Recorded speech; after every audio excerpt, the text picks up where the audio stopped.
आप जहां से भी जुड़ते हैं हमारे साथ, चाहे आप भारत के किसी भी प्रांत, किसी भी शहर या गांव से, गली से, कस्बे से, मोहल्ले से जुड़ते हैं, कोई भी रंग के हो, रूप के हो, किसी भी जाति से आपका संबंध रहा हो, आपकी पृष्ठभूमि कुछ भी रही हो, लेकिन जब हम यीशु मसीह के नाम से इकट्ठे होते हैं तो हम सब वहां एक हो जाते हैं। ना यहाँ कोई बड़ा है, ना कोई यहाँ छोटा है, ना कोई यहाँ पर धनी है, ना कोई यहाँ गरीब है। हम सब यीशु मसीह में एक हैं। हम उस परमेश्वर को धन्यवाद देते हैं, आप सबको धन्यवाद देते हैं। आज की सुबह आपने अपने नींद को कुर्बान करके, जागृत होकर के इस समय प्रार्थना और आराधना में जुटे हुए हैं। परमेश्वर आप लोग को बहुतायत के साथ आशीष प्रदान करे। मेरे प्रियो, पिछले दिनों एक हिस्से को मैं पढ़ रहा था और उस हिस्से ने एक बार फिर से मुझे झकझोरा, लेकिन उससे पहले मैं आप लोगों को स्मरण दिलाना चाहता हूं। यदि आप मेरे साथ संध्या के समय में, जो बुधवार के दिन मीटिंग होती है, या जब भी मैं शाम के समय में इस ऑनलाइन मीटिंग में बोला हूं, तो आप लोगों को याद होगा कि हमने एक बार लास्ट जनरेशन के बारे में बातचीत की थी, अंतिम पीढ़ी के बारे में बातचीत की थी। बहुत सारे संदेशवाहक यहाँ आते हैं, इस मंच में से वो प्रचार करते हैं। अच्छे अच्छे बाइबल के टीचर इस मंच में से आए हैं और उन्होंने वचन की सेवा दी है। मुझे मालूम है कि हर बातों को शायद आप याद न कर पाए कि किसने क्या प्रचार किया, लेकिन कुछ तो बात आपको याद रहता ही होगा। मैं धन्यवाद करता हूं कि आप हमेशा हमें उत्साहित करते हैं। आपका जो प्रत्युत्तर है हमें बहुत उत्साहित करता है, और अधिक मैं बाइबल को अध्ययन करना शुरू कर देता हूं कि मैं लोगों के लिए अच्छे भोजन को, आत्मिक भोजन को परोस सकूं। मैं इस बात के लिए परमेश्वर को ही सारी महिमा और आदर देता हूं। उसने मुझे इस योग्य बनाया कि मैं वचन के साथ आप लोगों के साथ मिल सकूं और आपको परमेश्वर के दिए गए उन वचनों को, जो परमेश्वर ने मुझे दिया, उसको प्रकाश कर सकूं। सो परमेश्वर पिता को इस बात के लिए सारी महिमा मिले। हो सकता है इस मंच पर कई बार आपको ऐसे ऐसे प्रचारक मिले, ऐसे ऐसे पास्टर मिले, जो भोजन वो परोसेंगे शायद आपको हजम ना हो। इसलिए बाइबल में लिखा है कि सब बातों को परखो और जो उचित है उसको पकड़ लो। बहुत बार कुछ विवादित सब्जेक्ट आ जाता है, बहुत बार ऐसे कुछ विषय आ जाते हैं जहां पर आप में से कई लोगों को लगता है कि मैंने तो ये सीखा है परंतु ये बताया जा रहा है। तो जब ऐसी बातें होती है तो तुरंत ऐसी बातों को जो आपको हजम नहीं हो रहा है तो उसको आप छोड़ दीजिए और विवाद ना करते हुए आगे बढ़िए। हो सकता है, हम जानते हैं कई लोगों को बातें प्रभावित करेंगी।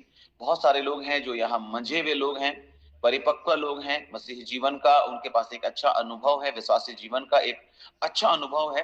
लेकिन बहुत सारे ऐसे भी लोग हैं जो शुरुआत कर रहे हैं और सही में इस बात का डर होता है कि कहीं कोई गलत शिक्षाएं उसको प्रभावित न कर पाए। हम ये दुआ करते हैं कि परमेश्वर उनको अपनी सुरक्षा में ले ले और उनको भटकने ना दे, उसको बहकने ना दे, उनको भ्रमित ना करे, और उनका विश्वास प्रभु यीशु मसीह में और मजबूत होता जाए और दृढ़ होता जाए। मैं यही दुआ परमेश्वर से करता हूं।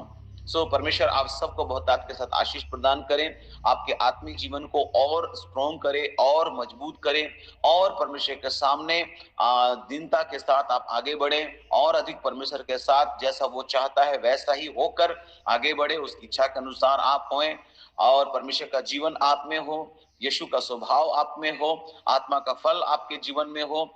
यही मसीहत है मेरे प्रियो। मसीही वो नहीं होता जो एक चर्च का मेंबर होता है, मसीही वो नहीं होता है जो जिसने बाइबल में से किसी एक नाम को रख लिया हो।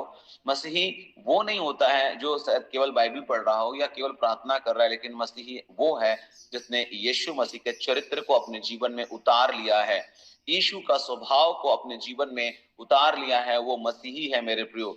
उसने परमेश्वर की आज्ञाओं को अपने जीवन में प्राथमिकता दी है, वो मसीही है।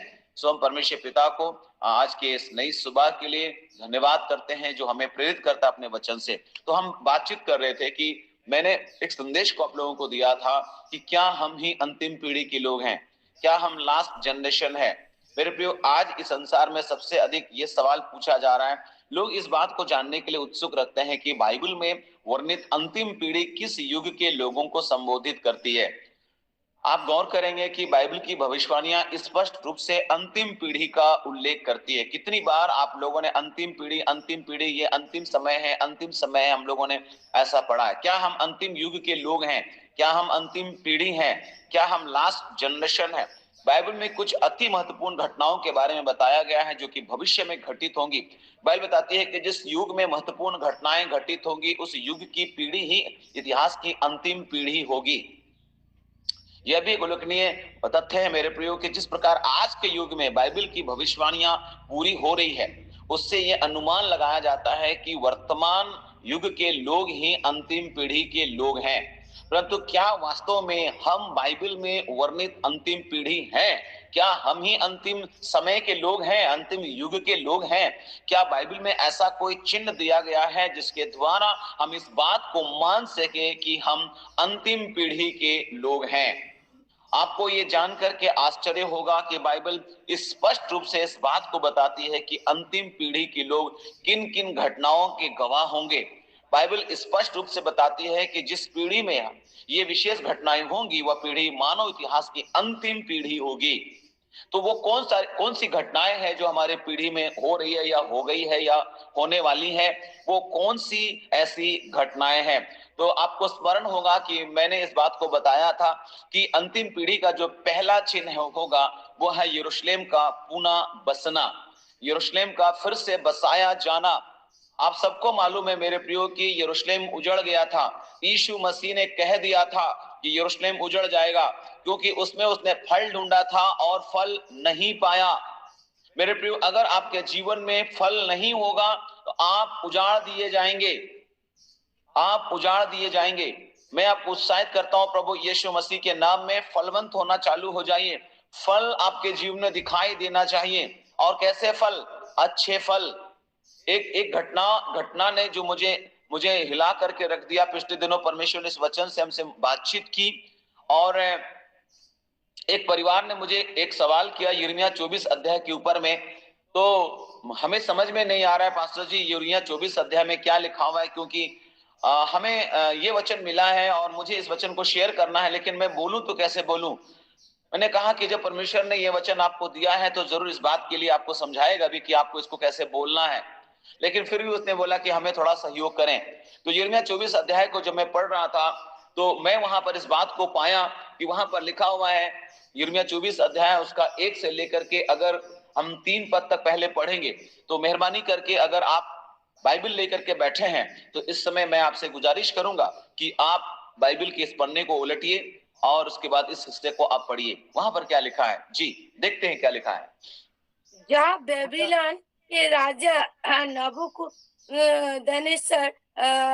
यो आकिम के पुत्र यहूदा के राजा यकोन्याह के को और यहूदा के हाकिमों और लोहारों और अन्य कारीगरों को बंदी बनाकर जेरूसलम से बेबीलोन तो ले गया।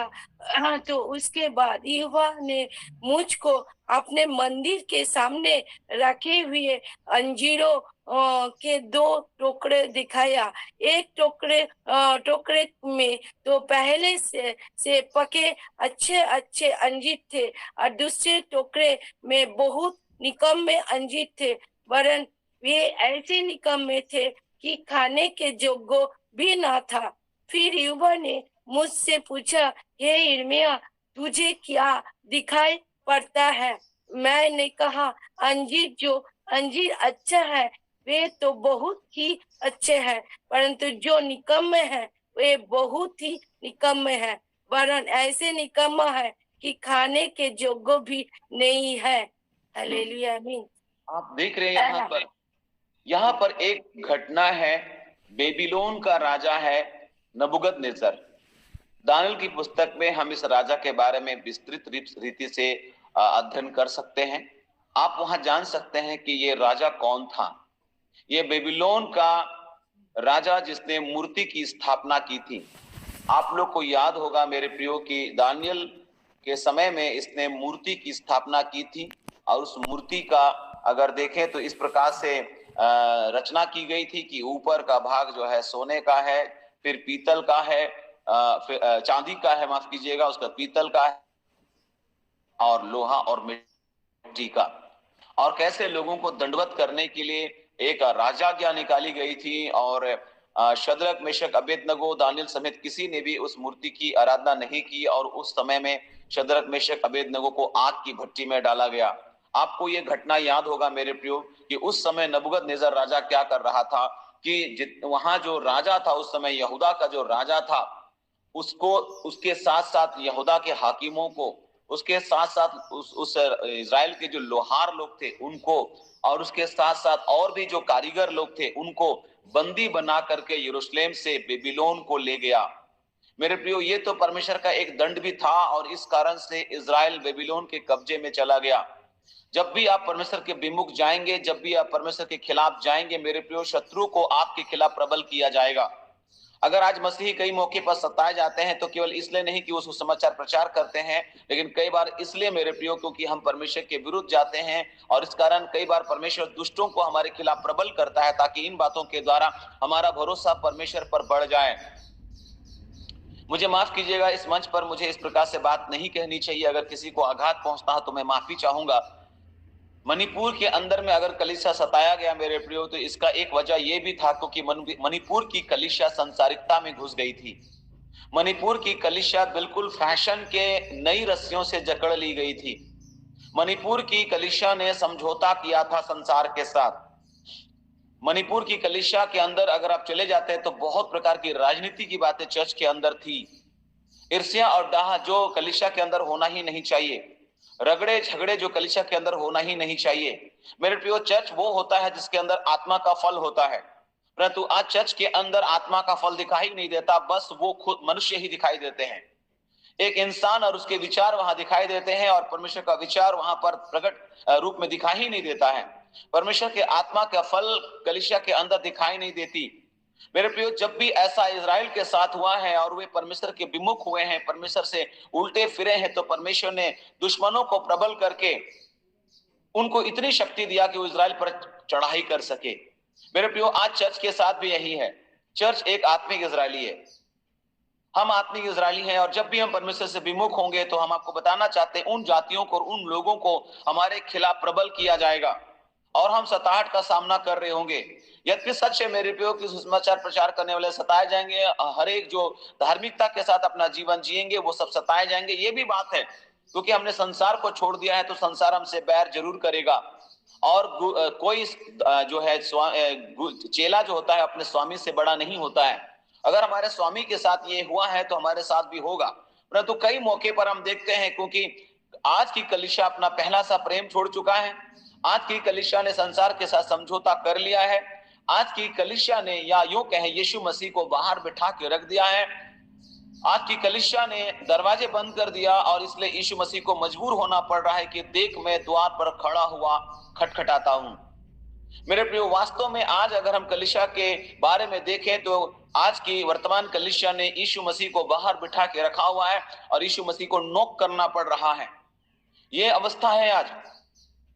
यहां पर हम इस घटना को देखते हैं मेरे प्रियो कि नबूकदनेस्सर राजा ने क्या किया कि उस समय यहूदा के राजा समेत हाकिमों को, वहां के लोहारों को, कारीगरों को बंदी बना करके बेबीलोन लेके चला गया यरूशलेम से। अगर हम प्रभु के खिलाफ जाएंगे मेरे प्रियो तो हम यरूशलेम से बेबीलोन ले जाए जाएंगे। यरूशलेम परमेश्वर का घर है, यरूशलेम जहां परमेश्वर का मंदिर है, यरूशलेम जो शांति का स्थान है, यरूशलेम जो प्रार्थना का स्थान है, यरूशलेम जहां परमेश्वर की संगति है। अगर हम परमेश्वर से दूर चले जाएंगे तो बेबीलोन पहुंचा दिए जाएंगे। और बेबीलोन या बाबुल का मतलब होता है गड़बड़ या गड़बड़ी। अगर आप नहीं चाहते कि आपके जीवन में बेबीलोन हो जाए, यानी गड़बड़ी हो जाए, सब कुछ बिखर जाए, सब कुछ इधर उधर हो जाए, आप चाहते हो कि यरूशलेम में रहना, तो आपको परमेश्वर के ओर अपना मुख को रखना है, विमुख नहीं होना है। परमेश्वर के साथ जुड़े रहिए, आत्मिक स्तर को अच्छा करिए, अपने आत्मिक जीवन के बारे में विचार कीजिए कि आत्मिकता किसे कहते हैं। इस बात को समझिए मेरे प्रियो, क्योंकि शरीर और शरीर का मिलन हो सकता है लेकिन शरीर और आत्मा का मिलन नहीं हो सकता है। परमेश्वर आत्मा है और उससे मिलने के लिए आपको आत्मिक होना बहुत जरूरी है। निकोदेमुस को यीशु मसीह ने समझाया था, जब तक वो जल और आत्मा से नहीं जन्मेगा और स्वर्ग के राज में प्रवेश नहीं करेगा। क्योंकि जो शरीर से जन्मा है वो शरीर है, परंतु जो आत्मा से जन्मा है वो आत्मा है।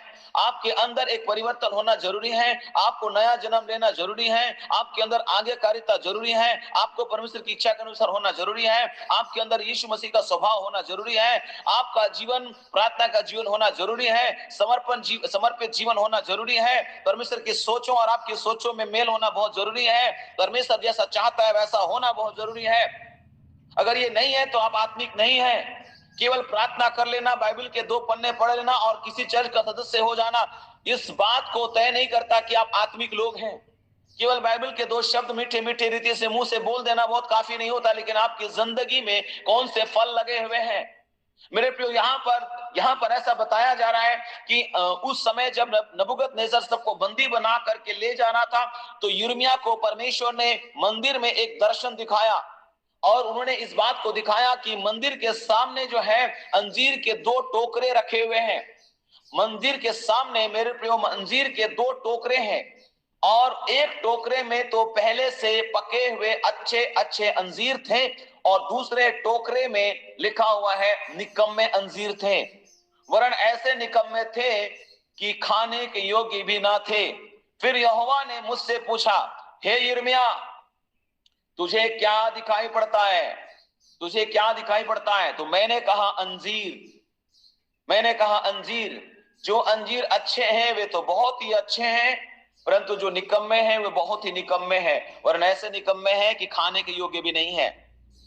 मेरे प्रियो, मैं यहाँ पर आप लोगों को बताना चाहता हूं, वास्तव में ये जो अंजीर है यहाँ पर वो इजराइल की कहानी बयां कर रहा था। और आज वर्तमान युग में मेरे प्रियो, मैं आपको बताना चाहता हूं, अंजीर इजराइल अर्थात कलीसिया है, मंडली है, परमेश्वर के लोग हैं। और यहाँ पर मंदिर के सामने उन 2 टोकरों को यिर्मयाह देख पा रहा है। मेरे प्रियो, आज भी मैं आपसे कहना चाहता हूं कि कलीसिया के पास, कलीसिया के अंदर, यरूशलेम मंदिर के सामने यहां देखा गया। आज इस बात को वर्तमान समय के लिए कहा जा सकता है कि कलीसिया में आज 2 टोकरे रखे हुए हैं। आज 2 टोकरे दिखाई दे रहे हैं और उसमें एक टोकरा है जो अच्छे अंजीर का टोकरा है और दूसरा जो टोकरा है वो निकम्मे अंजीर का टोकरा है। ये दोनों मंदिर के पास है। मेरे प्रियो, चर्च जाने वाला हर एक व्यक्ति स्वर्गदूत नहीं होता। हम आपको बताना चाहते हैं कि ऐसा नहीं कि किसी चर्च से जुड़ गया तो बहुत ही अच्छा होगा। इसलिए नए विश्वासी, आप ठोकर खाने से बचिए। आपको पेड़ को उसके फल से पहचान लेना चाहिए।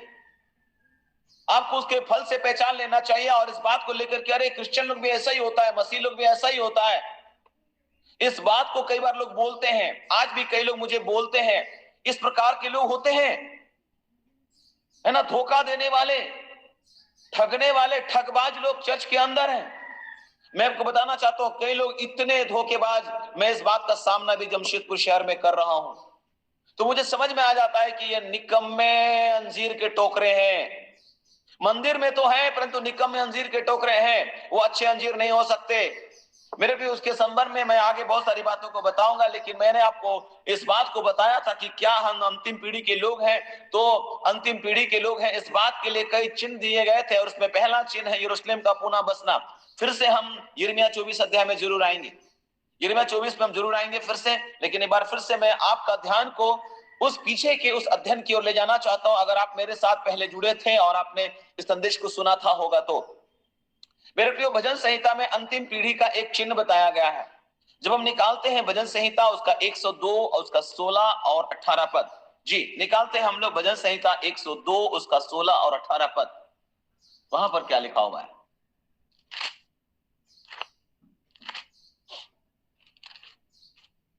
भजन संहिता 102 उसका 16 और 18। क्योंकि यहोवा ने सिय्योन को फिर बसाया है और वह अपनी महिमा के साथ दिखाई देता है।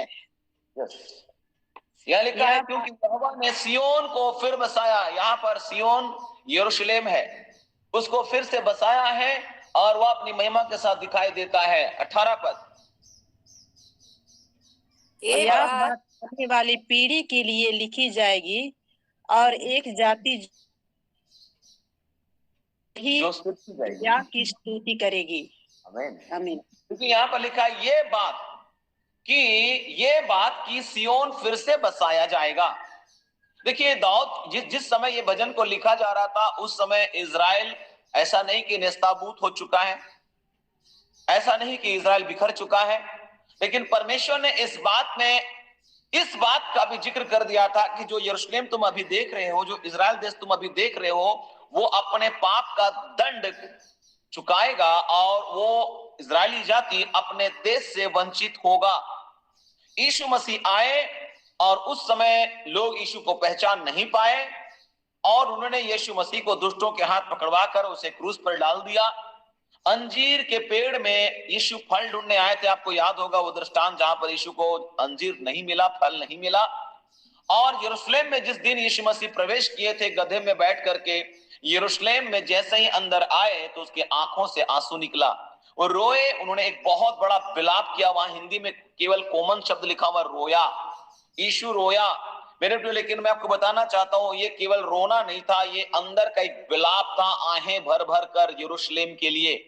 और उसी दिन यीशु मसीह ने इस बात को कह दिया था, क्योंकि तुम लोगों ने परमेश्वर के अनुग्रह को नहीं पहचाना है और इस कारण परमेश्वर तुम्हें इस देश से वंचित करने वाला है। यहाँ पर पत्थर भी ना रहेगा जो ढाया ना जाएगा, सब कुछ तहस नहस किया जाएगा, तेरे बाल बच्चों को मिट्टी में मिला दिया जाएगा। और उसके बाद मेरे प्रियो जब यीशु मसीह ने इस बात को कहा, उसके जस्ट 70 ईस्वी में, उसके 40 साल बाद ही हम देखते हैं कि क्या होता है कि इजराइल को पूरी तरह से सम्राट कैसर के नेतृत्व में, आदेश में पूरी तरह से तहस नहस कर दिया और इजराइल उसके बाद दुनिया के मैप में नहीं रहा। वो फिलिस्तीन कहलाया। उसके बाद बहुत समय तक वो फिलिस्तीन था और उसके बाद फिर से परमेश्वर ने उसको उस भूमि को दिया। इस कारण फिलिस्तीनियों का मानना है कि वो सैकड़ों सालों से हमारे कब्जे में था, वो हमारी जमीन है। इसलिए आज भी ये लड़ाई चल रही है और अभी भी आप जाइए इजराइल के अंदर झगड़े हो रहे हैं। अगर आप अखबार पढ़ते हैं तो गाजा पट्टी में हर दिन बम बारूद हो रहा है, हर दिन मिसाइलें दागी जा रही है, हर दिन फिलिस्तीनियों और इजरायलियों में एक संघर्ष, एक जंग, एक युद्ध, एक लड़ाई को आप सुन रहे हैं मेरे प्रियो। यानी बाइबल एक सच्चा पुस्तक है और जो बात की भविष्यवाणी की गई है उसमें से हर एक बात बिना पूरा हुए बगैर नहीं रुकती।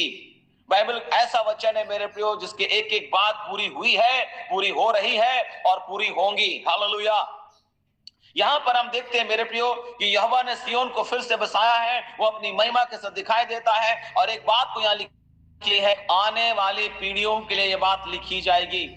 भजन संहिता के इन वचनों में आने वाली पीढ़ी के लिए मूल हिब्रू बाइबल में जो शब्द आया है, आप लोग में से कई लोग शायद न समझ पाए, लेकिन वहां इब्रानी में जो शब्द आया, इब्रानी भाषा में वो लिखा है हा दोर हा अखरोन, है ना, हा दोर हा अखरोन, जिसका अर्थ होता है अंतिम पीढ़ी, लास्ट जनरेशन। आने वाली पीढ़ी जो यहां लिखा हुआ है उसका मतलब होता है लास्ट जनरेशन।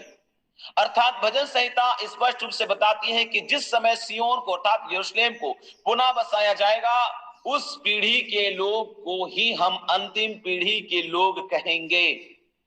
ध्यान दीजिएगा इस बात को। गौर करने वाला बिंदु यह है मेरे प्रियो कि यरूशलेम को पुनः बसाए जाने के समय का आरंभ सन 1967 से हुआ था।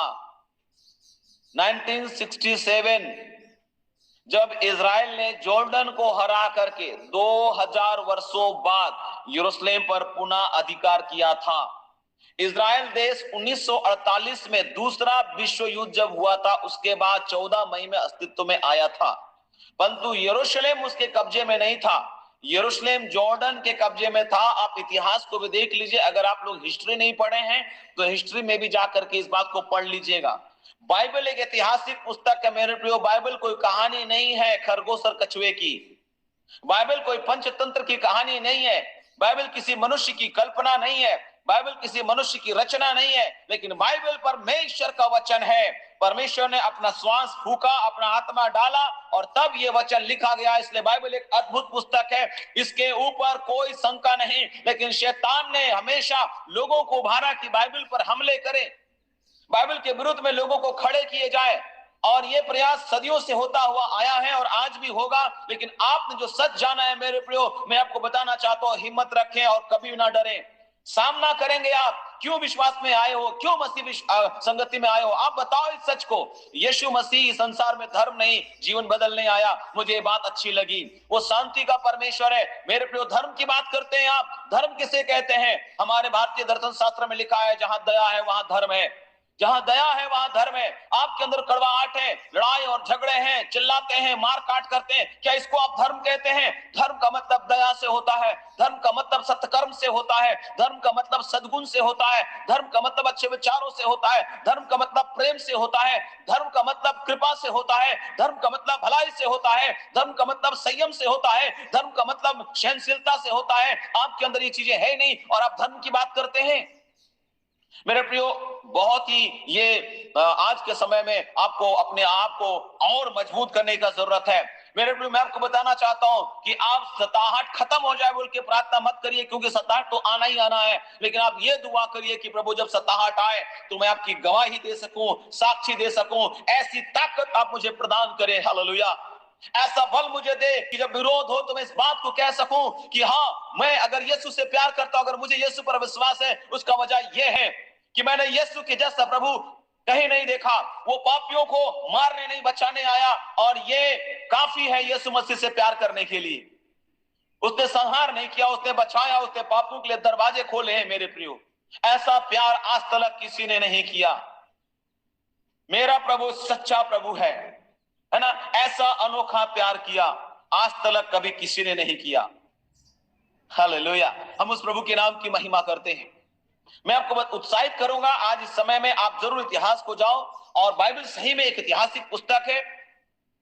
बाइबल को कथा और कहानी नहीं है कि किसी चार आदमी ने बैठ करके हाँ ऐसा है वैसा है बोल के कहानी बना दिया। नहीं, ये कोई उपन्यास नहीं है, ये कोई स्टोरी नहीं है, ये फिल्म का कोई स्टोरी नहीं चल रहा है। ये एक वास्तविकता है, ये एक सच्चाई है। और परमेश्वर ने अपने वचन में दावे किए, आकाश और पृथ्वी टल जाएगी लेकिन मेरी बातें कभी नहीं टलेंगी, कभी नहीं। बारिश की बूंद जैसे होती है और बोने वालों के लिए बीज और खाने वालों की रोटी का प्रबंध करता है, मेरा वचन जो मेरे मुख से निकला है बिना पूरा हुए वापस नहीं लौटने वाला। ये परमेश्वर का वचन है। अपने वचन की सत्यता को, अपने वचन के उससे वास्तविकता को, और उसमें कितनी सच्चाई है, इस बात को स्वयं परमेश्वर ने मोहरबंद किया है। आज तक किसी भी शास्त्र में उनके लिखे गए वाणी और वचन के बारे में यह बात प्रमाणित किया गया उसी शास्त्र में कि यह 100% सच है और यह कभी टलेगा नहीं। लेकिन उनके शास्त्रों में कहा जाता है, कहा जाता है, कहा जाता है, बस ये बात कहा गया है। कहते हैं कि ऐसा हुआ था, कहते हैं कि ऐसा नहीं। मेरे प्रियो, मैं आपको बताना चाहता हूं, यीशु मसीह संसार में कहते हैं नहीं है, लेकिन यीशु मसीह संसार में वास्तव में थे। कहा जाता है कि यीशु मसीह क्रूस पर मर गए, नहीं, ये एक सच है, हकीकत है। और उसी समय से इतिहास बदल गया, बीसी और एडी हो गया, ईसा पूर्व और ईसा सन हो गया। कोई इस बात को बदल दे दुनिया में, कोई नहीं बदल सकता इस बात को, क्योंकि यीशु मसीह ऐतिहासिक पुरुष थे। मेरे प्रिय, वो ऐतिहासिक पुरुष थे। आज भारत में एक अलग प्रकार की हवा चल रही है। खैर जो भी हो, हमें यह दुआ करना चाहिए परमेश्वर उनको सद्बुद्धि प्रदान करे। जब इजराइल ने जॉर्डन को हरा करके 2000 वर्षों बाद यरूशलेम को पुनः अधिकार में लाया था मेरे प्रियो, तो सन 1967 से ही सियोन को फिर से बसाने का कार्य यहूदियों के द्वारा आरंभ किया गया था। ये पहला चिन्ह है अंतिम पीढ़ी के लोगों का, याद रखिएगा। और ये कार्य आज भी जारी है, उसको बसाया जा रहा है। भजन संहिता ऐसा कहती है कि जो पीढ़ी यरूशलेम के पुनः बसने की गवाही बनेगी, वो पीढ़ी ही अंतिम पीढ़ी होगी। हमारे ही समय में यरूशलेम को तथा पवित्र भूमि को पुनः बसाने का कार्य किया जा रहा है, वो अभी भी जारी है। पुनः बसाने तथा उसका विकास करने के लिए दान और फंड भेजे जा रहे हैं। आपको मालूम हो, अमेरिका के एवेंजेलिकल मसीहों द्वारा करोड़ों डॉलरों का दान इजराइल सरकार को भेजा जा रहा है, आपको मालूम होए, ताकि सियोन को फिर से बसाया जाए, उसको बनाया जा सके।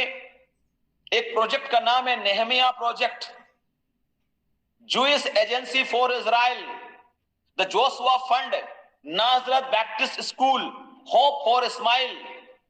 ऐसे कई संस्थाएं हैं जो करोड़ों डॉलर इजराइल सरकार को दे रही है कि वो सियोन को बसाए, यरूशलेम को उन्नत करो। आपको मालूम हो कि भारत देश से भी दान जाता है, भारत देश से भी दान जाता है। एक बार एक व्यक्ति मुझे कहां से पता नहीं फोन किया कि मैं इजराइल में दान भेजना चाहता हूं, मुझे कैसे भेजना है। मैं बोला बाप रे, इसको भी दान भेजने का शौक चढ़ गया है। हाँ, ये वचन को पूरा कर रहा है मेरे प्रियो। हमारी आंखों के सामने सियोन को पुनः बसाया जा रहा है। सियोन फिर से बसाया जाएगा। भजन संहिता 102 पूरा हो रहा है, और जब ये होगा फिर से बसाया जाएगा, उस पीढ़ी के लोग अंतिम पीढ़ी के लोग होंगे। 1967 से जो कार्य शुरू हुआ है वो अभी भी जारी है मेरे प्रियो। अभी हमारे कुछ अमेरिकन हमारे फ्रेंड्स या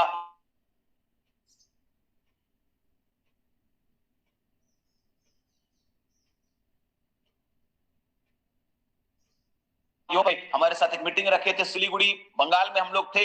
उसमें से 3 जो सेवक हैं उनके साथ बातचीत करने का मौका मिला, और तब समझ में आया कि इजराइल अमेरिका के अंदर क्या हो रहा है। अच्छी बात भी हो रही है, वहां पर भी निकम्मे टोकरे भी हैं अंजीर के, और अच्छे टोकरे भी हैं। और एक हमारे अमेरिकन जो थे वो साहब सर जो थे साहब थे, वो तो अपने साथ हमको अमेरिका ले जाएंगे बोल रहे हैं, इनको ले जाएंगे। तो हमारे जो यहाँ के बिशप साहब थे वो बोलने लगे नहीं नहीं, आप इनको अमेरिका ले जाएंगे तो हम लोग क्या करेंगे इधर में। तो फिर भी हमको बोला कि आप वीजा बना के रखो, आप पासपोर्ट बना के रखो, आप जो है ना आपको जरूर अमेरिका के सेवकाई के लिए हम लोग ले जाएंगे। मेरे प्रियो, यहाँ भारत में तय काम पड़े, हम अमेरिका में जाके क्या करेंगे। हमको कभी इस बात का लालच हुआ ही नहीं अमेरिका हम जाएं, हमने कभी हाथ ऐसे फैलाया ही नहीं। मेरे प्रियो, मुझे ये बात अच्छी नहीं लगती कि मैं हाथ फैलाऊं। मुझे पता है मैं परमेश्वर का काम करूंगा और परमेश्वर मेरा काम करेगा। मांग मांग करके गुजारा नहीं करूंगा, मांग कर खाब नहीं और दे बुकर छोड़ब नहीं, ये मेरा सिद्धांत है। तो वो लोग बता रहे थे अमेरिका के बारे में कि कैसे क्या होता है वहां पर, और कैसे इजराइल को हम लोग बहुत सपोर्ट करते हैं, और हम लोग एक ब्लाइंड सपोर्टर है इजराइल के। लेकिन अभी इन दिनों कुछ समय से इजराइल के खिलाफ थोड़ा से वहां पर विरोधाभास प्रकट हो रहा है। खैर, इसके पीछे भी भविष्यवाणी है, वो मेरा विषय नहीं है अभी, लेकिन मैं आपको बताना चाहता हूं मेरे प्रियो कि आज ये कार्य हमारे समय में हो रहा है कि यरूशलेम को फिर से बसाए जाने की पूरी पूरी कोशिश की जा रही है, और ये बात अभी भी जारी है, और इस बात का ठोस प्रमाण हमारे सामने में है। इसका मतलब है कि बाइबल में दर्ज अंतिम पीढ़ी के लोग हम ही हैं। जी हाँ, मैं और आप अंतिम पीढ़ी हैं, लास्ट जनरेशन। इसके बाद क्या होगा हमें नहीं मालूम। बाइबल बताती है यीशु मसीह आएंगे, बाइबल बताती है कलीसिया उठा ली जाएगी। क्या आप तैयार इस बात के लिए? और कितना चाहिए वचन? बहुत तरह उपदेशक बटोर लेंगे, लेकिन सत्य सत्य का कान फेर लेंगे। कहीं ऐसा तो नहीं आपके साथ? आपको शायद करते हैं आज की सुबह प्रभु यीशु के नाम से। ये पहला चिन्ह था। दूसरा चिन्ह मैंने बताया था, दूसरा चिन्ह था मंदिर, यरूशलेम मंदिर। आपको जानकर के ये बहुत आश्चर्य होगा कि अंतिम पीढ़ी का एक और चिन्ह बताया गया है, और वो चिन्ह है मंदिर। जब आप भजन उसका 48 उसका 11, 12, 13 वहां पढ़ेंगे तो वहां पर क्या लिखा है, आइए देखते हैं हम लोग। भजन संहिता 48 अध्याय उसका 11, 12, 13। तेरे न्याय के कौन सा 48 भजन संहिता? जी जी जी। तेरे न्याय के कामों के कारण सियोन पर्वत आनंद करे, और यहूदा के नगर की पुत्रियां मगन हो। सियोन के चारों ओर चलो और उसकी परिक्रमा करो, उसके गुम्मटों को गिन लो, उसकी शहरपनाह पर दृष्टि लगाओ, उसके महलों को ध्यान से देखो, जिससे कि तुम आने वाली पीढ़ी के लोगों से इस बात का वर्णन कर सको। वहां पर भी आने वाली पीढ़ी, ये बात को नोटिस कीजिएगा, हा दोर हा अखरोन, हा दोर हा अखरोन, अंतिम पीढ़ी के लोग। यहाँ पर इस बात को देखिएगा कि यहाँ पर भी अंतिम पीढ़ी शब्द को इस्तेमाल किया गया है, और इस भजन के माध्यम से भी बाइबल में अंतिम पीढ़ी का ये चिन्ह बताया गया है कि भजन संहिता के इस भजन में सियोन पर्वत और यरूशलेम को केंद्र बिंदु बनाया गया है। यहाँ पर जो गुम्मटों को गिनने की बात की जा रही है, उसको परिक्रमा करने की बात, शहरपनाह को ध्यान करो, ये मंदिर के बारे में बातचीत हो रही है। ये पूर्णतः स्पष्ट है मेरे प्रियो कि संपूर्ण बाइबल में सियोन पर्वत का अर्थ या संदर्भ परमेश्वर का मंदिर ही होता है। जब हम सियोन पर्वत बोलते हैं तो आप तुरंत समझ जाइए कि यरूशलेम मंदिर के बारे में बात हो रही है। इस भजन में न केवल यरूशलेम को पुनः बनाने की ओर संकेत किया गया है, परंतु साथ ही परमेश्वर के मंदिर के भी पुनः निर्माण की ओर इशारा किया गया है। 48 का यहाँ पर 9 में भी अगर आप देखेंगे तो आपको क्लियर हो जाएगा। यहाँ लिखा है, हे परमेश्वर, हमने तेरे मंदिर के भीतर तेरी करुणा पर ध्यान दिया है। ये मंदिर के बारे में बातचीत हो रही है, और उसी के लिए नीचे बाद में लिख दिया गया कि आने वाली पीढ़ी, लास्ट जनरेशन से इसके बारे में बात करना। यानी मेरे प्रियो, ये अंतिम पीढ़ी के लोग मंदिर को बनते हुए देखेंगे। यरूशलेम को हमने बसता हुआ देख लिया है और अभी भी बस रहा है, लेकिन मंदिर अभी बना नहीं है। याद रखिएगा, मंदिर बना नहीं है। लेकिन अगर आप अखबारों को और न्यूज को अगर आप गौर फरमाते रहे हैं हमेशा से, तो आपको जरूर ये बात का ज्ञान होगा कि यरूशलेम मंदिर को बनाए जाने की पूरी तैयारी की जा चुकी है। सारे नाप लिए जा चुके हैं और उन पुराने पद्धति के अनुसार, जैसे पुराने नियम में मंदिर में आराधना होती थी, वो सारी चीजों की तैयारियां कर ली गई है ना। वो सारे मंदिर के पात्र बना लिए गए हैं। वो सारे डिजाइन जो परमेश्वर ने मूसा को दिया था, फिर से सारी तैयारियां की जा चुकी है। उन लेवी गोत्रों को चुन लिया गया है, याजक और महायाजक को सिलेक्ट कर लिया गया है। ये सारी तैयारियां हो चुकी है मेरे प्रियो। उसके अंदर के जितने भी पात्र थे, उन सारी बातों को बनाया जा चुका है। मैं आप सबको बताना चाहता हूं कि यरूशलेम पूरी तैयारी कर चुका है। इस अंतिम समय में बस मंदिर को बनना बाकी है। यरूशलेम न केवल पुनः बसाया गया मेरे प्रियो, लेकिन परमेश्वर के मंदिर को पुनः निर्माण किए जाने की बात यहां पर की जा रही है। यानी भजन 48 अंतिम पीढ़ी के समय का चिन्ह बताया गया है कि जिस पीढ़ी की आंखों के सामने यरूशलेम को पुनः बसाया जाएगा तथा परमेश्वर के मंदिर को फिर से बनाया जाएगा, पुनः निर्माण किया जाएगा, वो पीढ़ी अंतिम पीढ़ी के लोग हैं। और अगर इस बात की तैयारी हो रही है तो आप तैयार हो जाओ, क्योंकि यीशु किसी भी वक्त आ सकते हैं। आप तैयार हो जाओ कि किसी भी वक्त प्रधान दूत का शब्द सुनाई देगा, तुरही फूंकी जाएगी और हम एक झटके में उठा लिए जाएंगे। क्या इस बात के लिए आप तैयार हैं? क्या आप मसाल और तेल लेकर के तैयार हैं? क्या सचमुच आप बुद्धिमान कुमारी के समान हैं? मुझे नहीं मालूम आपकी तैयारी कैसे है, लेकिन इन अंतिम समय में मेरे को केवल आशीष पाने के लिए प्रभु के साथ जुड़े मत रहे कि हम अपने आप को परमेश्वर जैसा चाहता है वैसा बनाएं। आइए उन सारी मलिनताओं को छोड़ करके उन सारे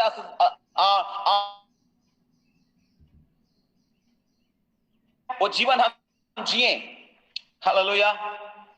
यरूशलेम का पुनः निर्माण आज हमारी आंखों के सामने किया जा रहा है। इस तथ्य को हमने देख लिया कि किस प्रकार इजरायली सरकार और संपूर्ण विश्व के मदद करके यरूशलेम को पुनः बना रहे हैं और बसा रहे हैं। परंतु जैसा भजन संहिता 48 में बताया गया, में की जा रही है मेरे प्रियो। 70 ईस्वी में रोमन सेना के द्वारा यरूशलेम में स्थित परमेश्वर के मंदिर को पूरी तरह से ढा दिया गया, क्योंकि इस बात की भविष्यवाणी यीशु मसीह ने की थी और यहूदियों को गुलाम बना लिया गया था। और उस समय से लगभग 2000 वर्ष बीत चुके हैं, परंतु परमेश्वर के मंदिर को पुनः अभी तक बनाया ही नहीं गया है। याद रखिएगा, उससे पहले मंदिर को ढाया गया था, बेबीलोन के समय तो बना था। इज़रा, नेहमिया और जरुब्बाबिल के समय में उस सारे मंदिर को फिर से पुनः निर्माण किया गया था। लेकिन मेरे प्रियो, यीशु मसीह ने जिस बात की भविष्यवाणी की थी, उस भविष्यवाणी की पूर्ति 70 ईस्वी में हुई थी और उसके बाद से 2000 साल बीत चुके हैं मेरे प्रियो। 2024 साल बीत गया है, अभी भी मंदिर नहीं है। परंतु जो काम, एक बात को नोटिस कीजिएगा, जो काम इतिहास के पिछले 2000 वर्षों में नहीं हुआ है, उसे हमारे युग में अंजाम दिया जा रहा है। यरूशलेम में बहुत ही जोश खरोश के साथ, उत्साह के साथ यहूदी लोग परमेश्वर के नए मंदिर को बनाने की तैयारी कर रहे हैं और इसको परमेश्वर ने अंतिम पीढ़ी में चिन्ह के रूप में रखा है। दूसरी ओर बाइबल की भविष्यवाणी भी स्पष्ट रूप से बताती है कि अंत के दिनों में परमेश्वर के मंदिर को नए यरूशलेम में पुनः बसाया जाएगा। आप बहुत सारे अध्यायों में जाएंगे तो आपको पता चलेगा। आमोस में भी लिखा है, यजिकल में लिखा है, दानियल में लिखा है, मत्ती में, दूसरा थिस्सलुनीकियों में भी लिखा है मेरे प्रियो, कि वो जो एंटी क्राइस्ट आएगा, विनाश का पुत्र, वो अपने मूर्ति को स्थापित करेगा। वहां उजाड़ने वाली घृणित वस्तु उस मंदिर में स्थापित की जाएगी। मंदिर रहेगा तब तो स्थापित किया जाएगा, इसका मतलब है मंदिर फिर से बनेगा। मत्ती में भी यीशु मसीह ने इस बात की ओर इशारा किया था, मत्ती 24 अध्याय का 15 पद में, उजाड़ने वाली घृणित वस्तु मंदिर में स्थापित किया जाएगा, यानी मंदिर फिर से बनेगा। यहूदी परमेश्वर के नए मंदिर को बनाने के लिए व्याकुल हो रहे हैं मेरे प्रियो। पूरे विश्व के 60 देशों से मसीहों के द्वारा परमेश्वर के नए मंदिर को बनाने के लिए दान भेजा जा रहा है। यहूदी रबियों के द्वारा परमेश्वर के मंदिर के सारे पात्र, याजक, महायाजक, वस्त्र, वेदी, कोने के सिरे, पत्थर, दस्तार वाले बाजे, बीड़ा, सब प्रकार की बातों को तैयारी किया जा चुका है। हालेलुया। अद्भुत रूप से नए मंदिर को बनाने की तैयारियां चल रही हैं। न केवल यहूदी रबी लेकिन परमेश्वर के मंदिर के पुनः निर्माण की तैयारी कर रहे हैं, बल्कि अब इजराइल राजनेता भी, वहां के राजनीतिक नेता लोग भी जो है ना, एकदम उत्साहित होकर के मंदिर को बनाना है, मंदिर को बनाना है, यही तैयारी कर रहे हैं। पिछले कुछ वर्षों से वर्ष 2001 में इजराइल के प्रधानमंत्री जो थे श्री बेंजामिन नेतान्याहू करके नाम था उसका, नेतान्याहू ऐसा कुछ नाम है, उच्चारण भी नहीं हो रहा है। तो इजराइल के विकास के लिए उन्होंने एक फंड किया। यहां पर इस फंड में आप लोग पूरे दुनिया से दान भेज सकते हो। मेरे प्रियो, नक्शा पास हो चुका है, पुनः बनाने की तैयारी हो रहा है। यहूदी लगातार अपने देश में वापस जा रहे हैं। हम कह सकते हैं हम अंतिम पीढ़ी हैं, आप लास्ट जनरेशन है, आप अंतिम युग के लोग हैं। कहां है आप? कहां है आपका आत्मिकता का स्तर? केवल मत्ती मरकुस लूका यूहन्ना में फंसे हैं कि कुछ और भी मालूम है आपको? केवल चर्च जाते और आते हैं, संडे जाते हैं और पूरा सप्ताह सोते हैं, मंडली उठे मंडली बैठे और घर जाए और सोए रहे। खाली पर्व मनाए, पर भी क्रिस्तान। अभी लेंट है, मुंह लटका करके लोग बैठे हैं। उपवास का मतलब लोगों को समझ में नहीं आता है, उपवास करने चले हैं। लोगों को बोलिए डरिए मत। उपवास का, तुम्हारा उपवास का फल क्या है कि तुम लड़ते हो, झगड़ते हो। यीशु मसीह ने उपवास किया, शैतान को हरा दिया। यीशु मसीह ने उपवास शुरू कर दिया। यीशु मसीह ने उपवास किया, अद्भुत काम शुरू हो गए। उपवास होता है, हमारा उपवास होता है तो जो 40 दिन में हम छोड़े हैं सबको बटोर लेते हैं। जब उपवास होता है तो बंधन टूटता है, बेड़ी टूटते हैं, जंजीरें टूटती है। उपवास होता है तो एक दासत्व में पड़ा हुआ व्यक्ति आपके द्वारा आजाद होता है। जब उपवास होता है मेरे प्रियो तो बंधन टूटते हैं, खुलते हैं। जब उपवास होता है तो एक आत्मा बच करके आता है। जब उपवास होता है मेरे प्रियो आपके जीवन में परमेश्वर का प्रकाश होता है। उपवास खत्म, लटकाया हुआ उपवास किए हैं, 40 दिन नहीं खाए चिकन मटन, तो 40 दिन के बाद तो खाओगे ही ना। ये रीति की उपवास है। यीशु मसीह ने आकर के सदुकी फरीसियों को बता दिया कि तुम होम बलि और मेल बलियों से परमेश्वर को प्रसन्न करना चाहते हो। परमेश्वर को इस बात से प्रसन्नता नहीं होती, उसको इस बात से प्रसन्नता होती है कि कोई उसकी आज्ञाओं का पालन करे। हम उसकी आज्ञाओं को मानते नहीं और होम बलि और मेल बलि चढ़ाने हम लोग चले हैं। हम उसकी आज्ञाओं को मानते नहीं, खाली लेंट मनाते हैं। हम आज्ञाओं को मानते नहीं, खाली क्रिसमस मनाने के लिए आगे आगे रहते हैं। हम उसकी आज्ञाओं को मानते नहीं, हम गुड फ्राइडे मनाने चले हैं। हम आज्ञाओं को मानते नहीं, खाली संडे में अपना जो उपस्थिति दे देते हैं। आज्ञाएं कहां है? आदम ने आज्ञा तोड़ा तो जो जीवन में कई प्रकार का भूचाल आ गया। आपके जीवन में भूचाल है क्योंकि आज्ञाएं नहीं है।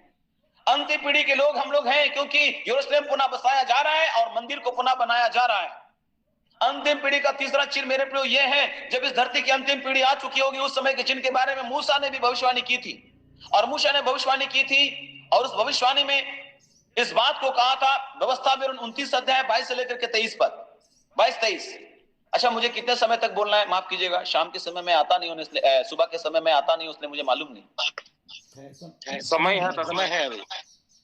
अच्छा, 10 मिनट और है हमारे पास जी। देखते हैं यहां पर क्या लिखा है, व्यवस्था विवरण 29 उसका 22-23।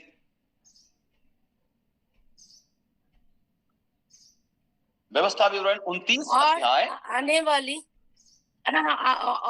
वाली पीढ़ियों में तुम्हारे वंश के लोग जो तुम्हारे बाद उत्पन्न होंगे और परदेशी मनुष्य भी जो दूर देश से आएंगे, उस देश की विपत्तियों और उसमें युवा के फैलाए हुए रोग देखकर और वे भी देखकर कि इसकी सब भूमि गंधक और लोन से भर गई है और यहाँ तक जल गई है कि उसमें न कुछ बोआ जाता और ना कुछ जम सकता और ना घास उगती है, वरन सदम और अमोरा, उदमा और सभी के समान हो गया है, जिन्हें युवा ने अपने कोप और जलजलाहट में उलट दिया था। और सब जातियों के लोग जी रुकते हैं हम लोग। गौर कीजिएगा यहाँ पर अपनी इस भविष्यवाणी में मूसा ने यहूदियों के पास पवित्र भूमि लौटाने की बात कही थी, लौटने की बात कही थी, पवित्र भूमि में लौटने की बात कही थी। मूसा ने स्पष्ट बताया था कि एक लंबी समय और अवधि के बाद यहूदी वापस इजराइल देश में आकर के बसेंगे, परंतु समय ये कब होगा कैसे होगा क्लियर यहां पर नहीं है, है ना। अद्भुत बात यह है कि मूसा ने अपनी भविष्यवाणी में यह बताया था कि ये होगा, तुम अपने देश में वापस जाओगे आपको जानकर के बड़ा आश्चर्य होगा कि व्यवस्था ब्यूरो 29 का 22 में भी आने वाली पीढ़ी बोलकर के शब्द दिया हुआ है। आने वाली पीढ़ी, आने वाली पीढ़ियों में तुम्हारे वंश के लोग जो तुम्हारे बाद उत्पन्न होंगे और परदेशी मनुष्य जो दूर देश से आएंगे, ऐसा करके यहाँ वर्ड आया है ना। वहां पर इस बात का जिक्र किया, अंतिम पीढ़ी के लोग, यानी वही शब्द जो भजन संहिता में हम लोगों ने पढ़ा।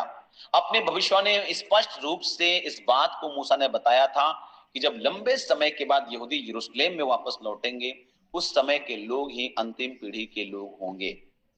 जैसा कि हमने पहले पढ़ा कि 70 ईस्वी में रोमन सेना ने परमेश्वर के मंदिर को ध्वस्त कर दिया और यरूशलेम को के लोगों को गुलाम बना लिया। सम्राट कैसर के आदेश के अनुसार यहूदियों को पवित्र भूमि से बाहर कर दिया गया। यहूदी पूरे संसार में बिखर गए मेरे प्रियो, और यहूदी जाति का अस्तित्व ही पवित्र भूमि में समाप्त हो चुका था। यानी पूरे विश्व में ये लोग तितर बितर हो गए थे। यहूदी 1900 वर्षों तक पूरे दुनिया में घूमते रहे, अपना देश नहीं लौट पा रहे थे, परंतु मूसा ने भविष्यवाणी की थी कि एक दिन वो लोग अपना जमीन में वापस आएगा, इजरायली जाति वापस आएगा। यानी कि यहूदी जाति अपने देश में फिर से पवित्र भूमि में पांव रखेगा, वो वहां पर रहेंगे। ना केवल यरूशलेम बसाया जाएगा, ना केवल मंदिर बनाया जाएगा, लेकिन जो यहूदी जाति है वो फिर से अपने पवित्र भूमि में पांव को रखेगा। मेरे प्रियो, मैं आपको बताना चाहता हूं, सबसे पहले 1878 में पहला यहूदी दल अपनी जमीन में वापस आया था। 1900 वर्ष के निष्कासन के बाद वो लोग वहां पहुंचे थे, और उसके बाद से छोटे छोटे समूह में यहूदी अपने देश में लौटते रहे। यह इजराइल ही एक ऐसा देश है जो अपने अपने लोगों को दोहरी नागरिकता देता है। वो किसी भी देश में बसे हैं, अगर वो यहूदी है तो वो जो है ना तुरंत उसको जो है ना इजराइल देश का नागरिकता मिली हुई है, मतलब उसको ऑलरेडी मिला हुआ है, कानून में पास है ये चीज, अलग से कोई जो है ना नियम पूरा नहीं करना पड़ेगा। लेकिन हमारे देश के अंदर ऐसा, अगर किसी देश में लोग बस गया तो हमारे देश का नागरिक होने के लिए कुछ शर्तें हैं जो हम लोगों ने सिविक्स में पढ़ा होगा, सोशल साइंस में हम लोगों ने इस बात को पढ़ा होगा कि ये नियम उसको उस पर लागू होता है। अगर इस नियम के अनुसार है तो उस देश की नागरिकता को प्राप्त कर सकता है। लेकिन यहूदी लोगों के अंदर में, अगर आप यहूदी हैं तो आप किसी भी देश में बस गए हैं, चाहे कितने सालों से, सैकड़ों साल से आप यहूदी हैं, इस बात का प्रमाण आपने उपलब्ध कर दिया, आप तुरंत उस देश के नागरिक हैं। यानी यहूदी जाति अपने देश की ओर लौट रहे हैं, पवित्र भूमि की ओर लौट रहे हैं, लाखों की संख्या में लौट रहे हैं। कितने ऐसे प्रमाण हैं बाइबल में मेरे प्रियो। इसका मतलब है आज भी बोलेंगे इतिहास में, अगर आप जाएं अखबारों में, न्यूज में, प्रमाण दिए जा रहे हैं कि हजारों की संख्या में लोग लौट रहे हैं। और इस बात का मतलब, इसका मतलब है हम अंतिम पीढ़ी के लोग हैं, हम अंतिम पीढ़ी है। एक आखिरी बात, अंतिम पीढ़ी का चौथा चिन्ह है इजराइल देश। और यहां पर लिखा है, अगर आप बहुत जगह बाइबल मत्ती में 24 अध्याय उसका 34 पद में पढ़िएगा तो वहां पर लिखा है, मैं तुमसे सच कहता हूं कि जब तक ये बातें पूरी ना हो ले तब तक इस पीढ़ी का अंत नहीं होगा। इस पीढ़ी का मतलब इस जनरेशन का अंत नहीं होगा। अंतिम पीढ़ी का एक अति महत्वपूर्ण चिन्ह प्रभु यीशु मसीह के द्वारा अपने शिष्यों को यहां दिया गया था। यीशु मसीह ने शिष्यों को अंजीर के पेड़ का दृष्टांत बताया था, और इस दृष्टांत को बताने के बाद यीशु ने अपने शिष्यों से कहा था कि मैं तुमसे सच कहता हूं कि जब तक ये बात पूरी ना हो ले तब तक इस अंतिम पीढ़ी के लोग का अंत नहीं होगा। बाइबल के विद्वान लोग मानते हैं कि यीशु के यहाँ कहने का भाव है अंतिम पीढ़ी। बाइबल का विद्वान मानते हैं वास्तव में यीशु के द्वारा पुराना नियम में अंतिम पीढ़ी का जो उपयोग किया गया, हाद और अखरोन, यहाँ इसका इस्तेमाल किया गया, क्योंकि यह उस काल में अंत के दिनों के लिए उपयोग किया जाने वाला प्रचलित शब्द था। परंतु नया नियम ग्रीक भाषा में लिखा गया था, इसलिए इन वचनों में यीशु मसीह के द्वारा कहा गया इस वाक्य का भाव थोड़ा बदल गया। इस पीढ़ी करके लिखा हुआ है, क्योंकि नया नियम यूनानी में लिखा गया था, पुराना नियम हिब्रू में लिखा गया था। थोड़ा सा भाव बदल गया, इसलिए अर्थ यहां पर बदल गया, लेकिन बात वही है। अंतिम पीढ़ी के लोगों के बारे में बताया जा रहा है, और यहां अंतिम पीढ़ी का सबसे बड़ा चिन्ह है अंजीर। अंजीर है मेरे प्रियो, और मैं आपको बताना चाहता हूं, मंदिर के सामने 2 टोकरे हैं अंजीर के। आप परमेश्वर के मंदिर के सामने है, देख लीजिए आप अच्छे अंजीर हैं कि निकम्मे अंजीर हैं। अंजीर का पेड़ क्या है मेरे प्रियो? प्रभु यीशु ने आज से लगभग 2000 वर्ष पूर्व अपने आगमन से पहले आने वाली घटनाओं का ब्यौरा अपने शिष्यों को दिया था। यीशु के द्वारा अपने शिष्यों को बताई गई भविष्यवाणियों को बाइबल के सबसे महत्वपूर्ण भविष्यवाणियां माना जाता है। यीशु की इन भविष्यवाणियों को जैतूनी भविष्यवाणियां कहा जाता है, क्योंकि जैतून के पर्वत पर बैठ करके यरूशलेम को देखते हुए यीशु मसीह ने इस बात की भविष्यवाणी की थी, इसलिए इस भविष्यवाणी को जैतूनी भविष्यवाणी कहा जाता है। ये जैतूनी भविष्यवाणी मत्ती 24, मरकुस 13 और लूका 21 में दिया गया है मेरे प्रियो। मत्ती 24, मरकुस 13 और लूका 21 में कई भयानक महाविपत्तियों का जिक्र यीशु मसीह के द्वारा भविष्यवाणी में की गई थी। यीशु मसीह ने बताया था कि उसके वापस आने से पहले विश्व के विभिन्न देशों में अकाल पड़ेंगे, बड़े बड़े भूकंप होंगे, संसार में ये सारी चीजें दिखाई देगी, महाविनाशी युद्ध होंगे, महामारियां फैलेंगी, सूरज और चांद और तारों में चिन्ह दिखाई देंगे, समुद्रों का जल स्तर बढ़ने लगेगा, आदि आदि।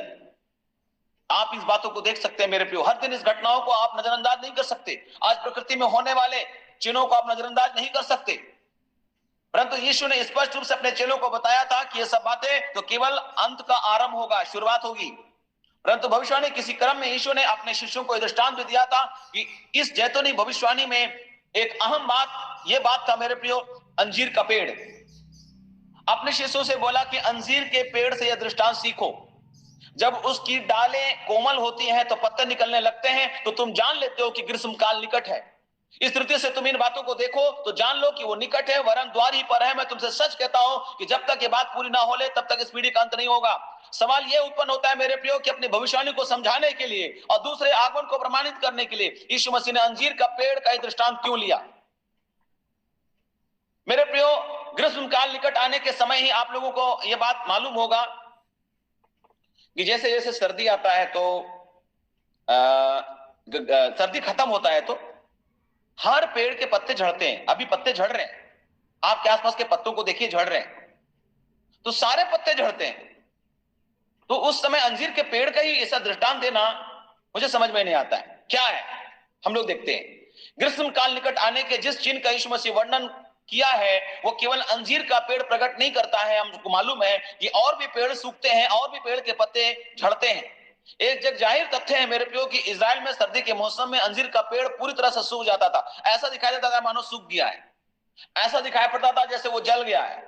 परंतु जब अचानक उसकी डालियां कोमल होने लगती है और उसमें से कोपलें निकलने लगती हैं तो यह इस बात का संकेत होता था कि गर्मी आने वाला है, ग्रीष्म काल आने वाला है। परंतु ग्रीष्म काल के आगमन के संकेत के रूप में की जाने वाली प्रतिक्रिया केवल अंजीर का पेड़ नहीं है, और भी पेड़ों के साथ यह है। तो सवाल यह उत्पन्न होता है कि प्रभु यीशु मसीह ने अपने दूसरे आगमन और अंतिम दिनों के चिन्ह के बारे में अंजीर का पेड़ को उदाहरण क्यों लिया? क्यों यीशु ने अपने दूसरे आगमन के विषय में अंजीर के पेड़ को एक बहुत बड़ा चिन्ह बताया था? क्यों? अंजीर का पेड़ इस भविष्यवाणी में किस चीज को प्रकट करता है? क्यों यीशु ने अंजीर के पेड़ को दूसरे आगमन के महत्वपूर्ण चिन्हों की कड़ी में से एक बताया? यीशु द्वारा अपने भविष्यवाणी में उपयोग किए गए अंजीर का पेड़ का मतलब क्या होता है? अंजीर का पेड़ क्या है? मैंने बता दिया, अंजीर का पेड़ तो इजराइल देश और यहूदी जाति है। अंजीर और कोई नहीं, इजरायली देश है, इजरायली मंडली है। और आज के समय में यिर्मयाह 24 अध्याय में जो बात कही गई है मेरे प्रियो, ये बात हम पर लागू होता है। हम अंजीर हैं, लेकिन देखिए कैसे अंजीर हैं, अच्छे अंजीर हैं कि निकम्मे अंजीर हैं। मैं आज की सुबह इस बात को भी साथ में रखना चाहूंगा मेरे प्रियो कि ये अंजीर जो है भविष्यवाणी का अंतिम चिन्ह है और वो इजराइल देश के बारे में है। अगर इजराइल देश अस्तित्व में आएगा तो ये बात अंतिम पीढ़ी के लोगों के लिए एक चिन्ह होगा। कितनी जगह में अंजीर के बारे में कहा गया और वो इजराइल को ही दिखाता है। आप बाइबल में ढूंढ लीजिएगा मेरे प्रियो। आपको मालूम होगा यीशु मसीह ने दृष्टांत कही थी, किसी अंगूर के बारे में अंजीर का पेड़ लगा हुआ था और मैं फल ढूंढने आया था परंतु नहीं पाया। तब उसने बारी के रखवाले से कहा कि 3 वर्ष से मैं इस अंजीर के पेड़ में फल ढूंढने आ रहा हूं और पा नहीं रहा हूं, इसे काट डालो। कहे जमीन को रोका हुआ है, इसको उखाड़ फेंको। तो वहां पर जो रखवाले थे उन्होंने उत्तर दिया कि हे स्वामी, इसको इस वर्ष रहने दीजिए, इसके चारों ओर खाद खोद करके हम लोग डालेंगे, आगे फले तो अच्छा है, नहीं तो काट डाला जाए। 3 साल क्यों बोला यीशु मसीह ने? अर्थात यीशु मसीह ने अपने सेवकाई के 3 साल वहां पूरे कर लिए, लेकिन अंजीर के पेड़ में फल नहीं आया, अर्थात इजराइल के अंदर फल नहीं आया। मेरे प्रियो, आज इतने दिन से हम लोग सेवा का लाभ उठा रहे हैं, इतने समय से हम विश्वास में हैं, इतने समय से हम चर्च जा रहे हैं, लेकिन हमारे जीवन में अगर फल नहीं है तो क्या किया जाएगा? काट डाला जाएगा, क्योंकि उसका कुल्हाड़ा उसके हाथ में है। कुल्हाड़ा जड़ पर रख दिया गया है मेरे प्रियो। अगर आप नहीं फलेंगे काट दिए जाएंगे, अगर आप भूसी हैं तो जला दिए जाएंगे। क्या आप निकम्मे अंजीर के टोकरे हैं? आप मंदिर में तो हैं लेकिन निकम्मे हैं। आप भेंट तो लाने चढ़ाते हैं लेकिन आप कैन हैं। आप परमेश्वर के वेदी के सामने में हैं लेकिन आप अकान हो सकते हैं। आप परमेश्वर के वेदी के सामने हैं लेकिन नदाब और अभी हो सकते हैं। मेरे प्रियो, मैं आपको बताना चाहता हूं कि हर एक व्यक्ति जो चर्च में आता है वो स्वर्गदूत नहीं है। आज इस अंतिम समय में आपको बदलने की जरूरत है। अगर आप इस ऑनलाइन मीटिंग में जुड़े हैं तो ये परमेश्वर की इच्छा है मेरे प्रियो। कल कई ऑनलाइन मीटिंग में केवल हीलिंग हो रहा है, चंगाइयां होगी, ब्लेसिंग आएगा, ब्लेसिंग आएगा, ब्लेसिंग आएगा। हम लोग इसी के लिए जुड़े होते हैं। ने पूछ सकती हो, ये लगा। उस मीटिंग में लोग ज्यादा जुड़ते हैं जहां पर हीलिंग की बात होती है। मेरे प्रिय, मैं आपको बताना चाहता हूं कि केवल हीलिंग की बात करेंगे तो आप हिल जाएंगे। केवल हीलिंग की बात करेंगे तो आप हिल जाएंगे। अगर आप चाहते हो कि मसीह में जड़ पकड़ करके बढ़ते हुए, तो आपको और अधिक सटीकता के साथ परमेश्वर के वचन में बने रहना बहुत जरूरी है। उसको अध्ययन कीजिए, समय निकालिए, बाइबल की ओर ताकिए, देखिए परमेश्वर की ओर, नजरें फेरिए, उठाइए अपनी दृष्टि परमेश्वर की ओर, आत्मिकता के स्तर को ऊंचा करिए। मेरे प्रियो, ये समय आप ठंडे पड़ने का नहीं है, ये समय गर्म हो जाने का है। हालेलुया। अगर आप यहाँ सामने होते और मैं खड़ा होकर प्रचार कर रहा था, तो आप मेरे उत्साह को देख सकते थे मेरे प्रियो कि मैं कैसा हो रहा हूं, और आप जोश से भर करके चिल्लाना शुरू कर देते।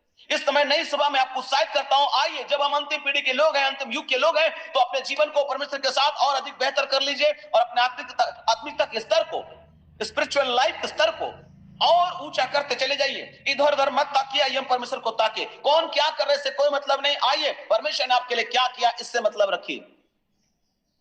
क्षमा करना सीखिए अगर आप क्षमा पाना चाहते हैं, दया करना सीखिए अगर आप दया पाना चाहते हैं। ऊपर उठना है, नीचे जाइए, नम्र हो जाइए, दीन हो जाइए। आइए हम यीशु का स्वभाव को अपना ले।